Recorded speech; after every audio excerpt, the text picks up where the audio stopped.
Be sure to subscribe if you enjoy the content. Today, we're joined with our first Oilers guest ever, Tre Harvey, entering his now fourth franchise, which is crazy. Tre, thanks so much for joining us today, man. I appreciate it. Thanks for having me on. Like we said, 4 franchises, and you've been all over. You've been with Bismarck, Quad City, Frisco, and now Tulsa, a brand new franchise. Before we get into what sold you on the Oilers, I mean, how exciting is it to be in a bigger market? You were in a big market in Frisco, but now you're getting into another one in Tulsa after some time in Quad City and Bismarck. How exciting is that for you? It's super exciting. I think the thing that makes it the most exciting for me is that it's my home city. I was born and raised here in Tulsa, and so just the fact that I get to play in the league that I've been playing in and play the game that I've been playing now in front of friends and family and bring the game that I've enjoyed so much back to the city. It's awesome. It's a God thing for sure. It's super dope. Well, I'm not even going to bother asking what sold you on the Oilers then. So, because that's a pretty good reason to sign. But how do you think that the game will translate into the market?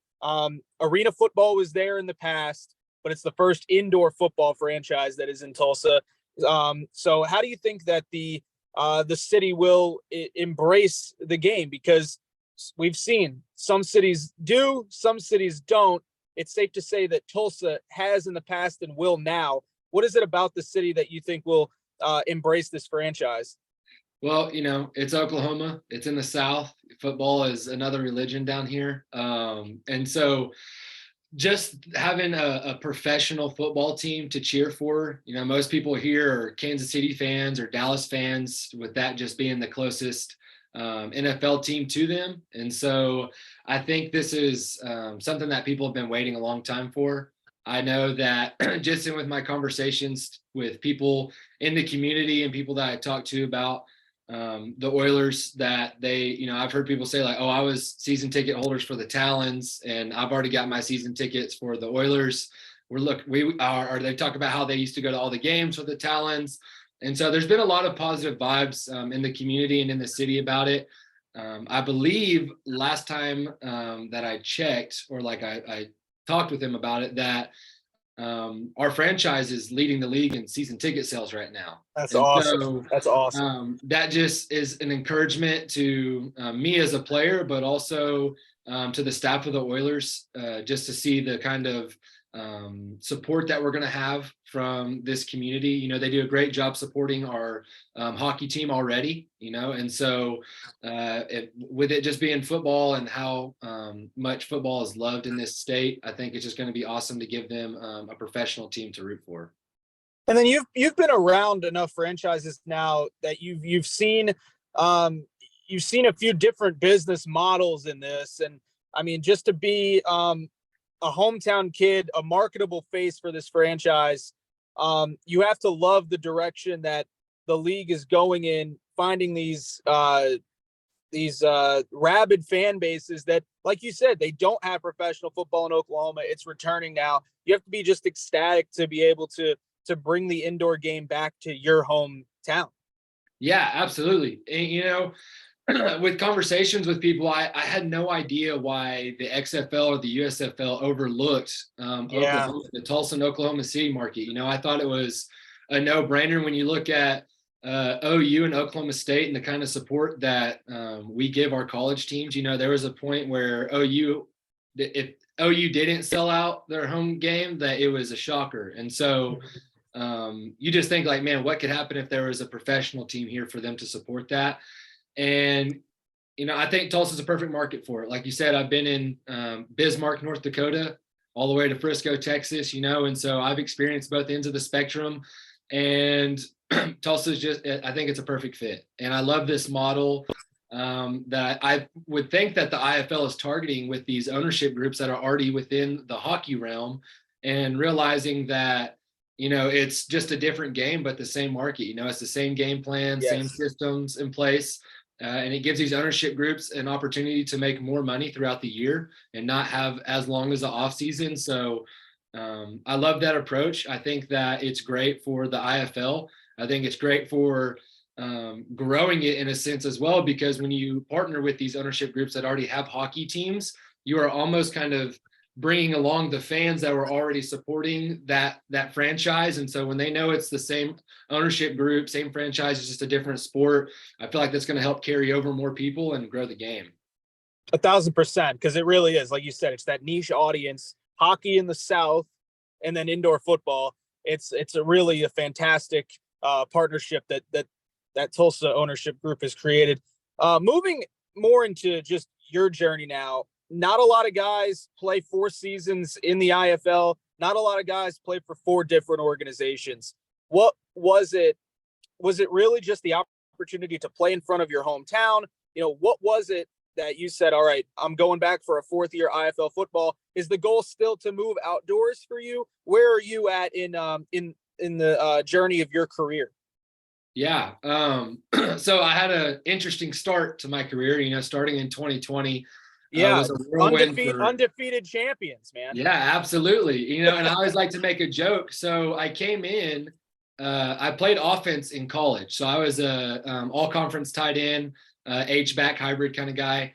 And I came in at receiver with Quad City. Coach Ross liked me on the offensive side. And so went into training camp as a receiver. But during my process of going through pro days and talking to scouts and stuff like that, I had a lot of scouts that liked my tangibles at linebacker. They liked my size and my speed and skill set. And, when they found out that I played receiver, they were a little shocked and asked me like, man, we would like you to get some film at linebacker if possible. And so my agent had talked to Coach Ross about that in training camp. And so one day, Coach Ross was like, hey, I'm going to have you go at linebacker today, and we'll just get a look and see how that looks and stuff like that. And so I'm like, okay, sure, whatever you want. I'm a rookie. This is my first time playing professional football. So I'm trying to just prove myself any way I can. And so move over to linebacker one practice, kind of pick up, being an offensive guy, nothing against defensive guys because I'm a defensive guy now, but learning schemes and having to remember plays and stuff on the offensive end, the defensive side's a little bit easier. There's not as much you have to remember. And so picked up the schemes and the playbook pretty well, and went out there at practice, and I felt like I did a really good job. And so after practice, Doug, the owner, asked me to come meet with him. And so then I walk in there, and it's him and Coach Ross, and, rookie training camp. I'm thinking, man, are we I'm really getting cut right now? Are we serious? I thought I was doing well on the offensive side, knew the playbook and this, that, and the other. And they set me down and said, hey, we don't you're good at offense, but we think that you need to make the business decision to move to linebacker. And so I was like, okay. And so that's kind of what started that. But long story short, I had the most tackles and the most receiving yards in that season because we were one of the only 2 games that were played. So no one will ever be able to take that. No one's ever going to beat that, man. Yeah. Yeah. So I always like to make that joke that I was the leading tackler and leading receiver in one season. But yeah, so I started my season off in 2020, with Quad City. Wish we would have had a full season, man, because that squad, we were special. I think that we could have really made a run for the championship. And then went through the COVID thing. And then 2021 came around. Coach Ross went up to Bismarck and offered me the same opportunity to come play for him. And I have so much love and respect for Coach Ross and just him as a man, but also him as a coach. And so followed him up there and just wanted to, again, the dream was to move up, to play at the highest level of football, the NFL, and just prove myself. And so felt like I did that at Bismarck, and then made the transition to Frisco in the middle of the season. Felt like that was a better decision just for me personally on the business end. And felt like I did a great job of showing out there in Frisco. And then actually signed a contract extension with Frisco after the season, and was getting some looks and opportunities from the CFL and USFL coming up, but just felt like God was placing a calling on my heart to go into ministry. And so That's what I ended up doing. I made the decision with my wife, fiance at the time, that I was going to retire and pursue ministry, even though I didn't know what that looked like. And God opened the door up for FCA here in Tulsa, and so walked right through it. And so I've been doing ministry with that. And my parents have been my biggest supporters my entire career, and they're obviously were a little devastated because watching me play football for so long it's obviously one of their favorite things to do. And so my dad's question was, why can't you do both, play football and do ministry? And then my mom's question was, would you ever play football again? And to answer my dad's question, I was just telling him, I felt like God needed to see sacrifice from me, and I used Abraham as an example. And he reminded me that, God also asked Abraham to sacrifice Isaac, which was the son that he'd been praying for 30 years. But then God let him keep Isaac. He didn't have to end up sacrificing him. Once God saw his obedience, he let him keep Isaac. And so I was like, yeah, well, that can't happen for me, and then to answer my mom's question was, if I would ever play football again, was my heart is for these kids here in the Tulsa community. I work with Tulsa Public Schools. And so I said, my heart's here. This is where I want to pursue ministry. This is the kids I want to impact and pour into. So, Mom, really the only way that I feel like I could play football again is if God brought a team to Tulsa, and I don't see that happening. And that was in November of 2021. And they didn't make the announcement until July of 2022 that they were adding the franchise. And so all that to say, it's definitely a God thing that I'm playing football again, because I thought I was done, even though, physically, I feel like I'm in the best shape I've ever been in. I feel like I can still compete at the highest level of football that there is. I just felt like God had other plans for me, and he still does. Football just looks a little different now that I'm doing ministry alongside it. So, and then when I knew I was going to play football again, I wanted to play outdoor football. That's kind of that's the goal. Everyone wants to move up. And I think the NFL has a good understanding of that. They do a great job of providing a platform for guys to keep up-to-date film and move on. And so that was the goal. I was like, if I can get an outdoor opportunity first, I would like to do that. And then Coach Jones called me, and our first phone call lasted for over an hour. And, just talking with him, and he was just basically saying, you have most of your experiences on the offensive side of the ball. And, why would you not want to get coached up and learn from a Hall of Fame linebacker and a guy who's a 10-year vet in the NFL? Yeah. And, it was a no-brainer. And he's right, like I'm still new-ish to the linebacker position. I got more than over a full season of games under my belt at the Mike linebacker spot, but a lot to learn, a lot to grow in. And so it's exactly what I thought. One, I have the opportunity to play in front of my family and friends, and to bring professional football to my city in Tulsa, but also to learn from one of the greatest linebackers that's played the game. And so it's really a no-brainer. God just opened up the floodgates and has provided this opportunity. And I'm just more than blessed to be able to walk in it, but just to be a part of it. It's an amazing story, and I think it's one of the best ones that we'll hear over this entire offseason of any player getting to sign with a team. It has to be a unique opportunity because, like you said, you're learning from a Hall of Fame linebacker from the outdoor game, but there's not many people with as much experience that are going to be on this team in the indoor game as you. It has to be a really unique just journey, kind of teaching Coach Jones some of the intricacies of the indoor game. Yeah. And so I think what makes Coach Jones special, he's had experience here in the IFL. He was a coach at Cedar Rapids and then coached in the CIF as well. But I think what makes him special is that he brings the outdoor game into the indoor game and does a great will of meshing it. We've obviously talked to him on the phone, and I'm a student of the game. If I can, I just go straight sponge mode and try to absorb everything I can from my coaches. So that way I know exactly what their expectations are. I can meet or surpass their expectations, and I can just perform at a high level because I know this is a mutual benefit. My performance as a player is also a result of his performance as a coach. And, when I have success, he has success. And, I have to, I want to play hard for my coaches so that way they can, accomplish whatever goals they want to do, if that's to move up or do that. But I think the way that he runs his defensive schemes and just what we've been talking about, he understands that, we want a lot of us players, we want to move up, we want to get to the outdoor game. And so he does a good job of training us to in the outdoor aspect, but how to use those outdoor skills in the indoor game. And so it's super special just to even have the opportunity to, when you think of a guy like that, those are the type of guys that you think are untouchable, or like, I would never have the opportunity to be able to talk to somebody like that.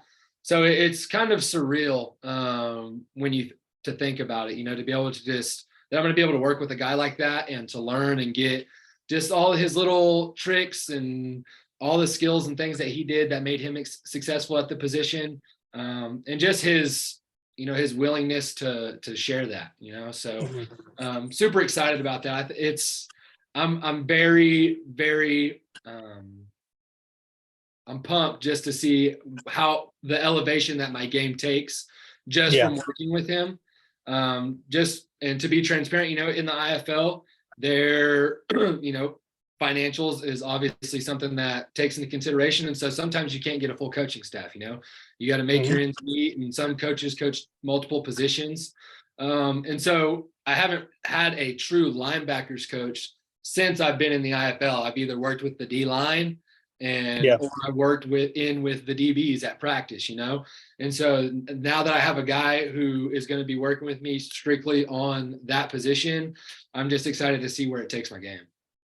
Yeah. And it's it may be overlooked, just like you said, because there's been some teams through the years that have had at the most 2 coaches. To have a full staff is, hopefully that is the direction the league continues to go in, partnering with these ownership groups that have the financial backing that allow players to succeed, because that is such an, I think, overlooked part of the game.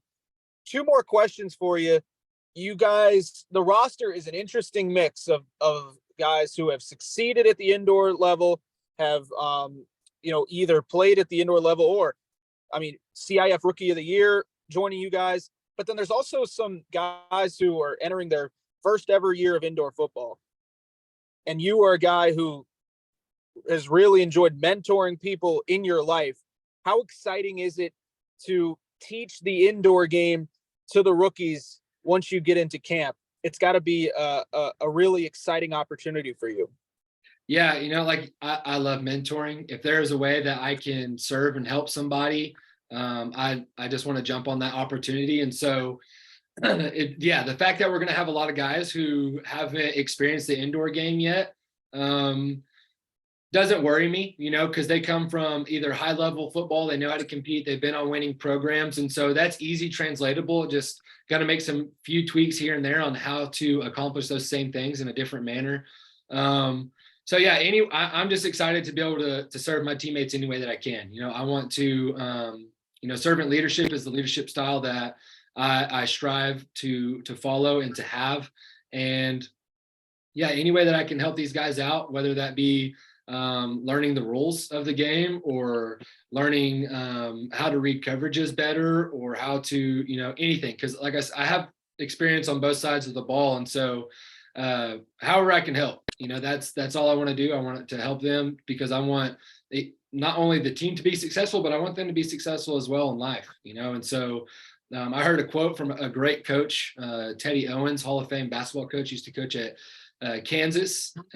He said, if you're using the hearts of men and women to win a game and not using the game to win the hearts of men and women, then you failed at your job. And so that's what I'm trying to do. I want to win the hearts of these teammates so that way they can have a successful life. And, like I said, I'm a part of Fellowship of Christian Athletes. And so their spiritual walk and their relationship with the Lord and their hearts and how they're doing personally is, the most important thing to me. And then we'll take care of the football stuff on the side as well. But however I can help them out in any way, shape, or form, I'm blessed to even have the opportunity to do that. Last question for you, Tre, and then we'll let you go. First year franchise, already got great season ticket sales, like you said. but just what do you have to say to the people of Tulsa who maybe are unsure of what you guys even are? Maybe they aren't convinced to go out and check you guys out. I'm so excited to see that first home game. But what do you have to say to the people who follow the league or maybe are in Tulsa to get them to come out and support you guys? Man, I would just say, if you love sports, if you love football, come to the game. Come see what's going on. Come check it out. One of the things that made me fall in love with this game is that I grew up playing multiple sports, and football and basketball were my two primary sports. And the thing that I loved about basketball is that, I like to talk trash in a respectful manner. I like getting involved with the crowd. I like getting involved with the student sections and stuff like that in high school. And so when I got that first taste of the IFL, it was football in a basketball environment. And just, when you're in an enclosed arena, the noise is just so much louder, the intensity is so much louder, and it's so exciting. And so I want the fans of Tulsa just to represent the city. I want, no matter if it's FC Tulsa Soccer Club, or if it's the Oilers hockey team, or if it's the Tulsa Drillers baseball team, or the Tulsa Oilers football team, I want the nation to see how much we put on for the city of Tulsa, how well we support our organizations and our players, and that we want to be successful all around. And so I think that's what's going to happen. We're going to put a great product on the field. We got great players, a lot of local guys who have played some high-level ball at OU, Oklahoma State, TU, and they're ready to represent for this city as well. And so come out, check us out, and I think that you'll be really happy with the results. Tre Harvey, linebacker for the Tulsa Oilers. If you enjoyed our conversation, be sure to like, be sure to subscribe. Tre, how can people stay up to date with you on social media? You can follow me on Twitter or Instagram at tharv88, or you can follow me or friend me on Facebook at Tre Harvey. There you go. Tre, thanks so much for the time today, man. We'll talk to you during camp. Absolutely. You guys have a blessed day.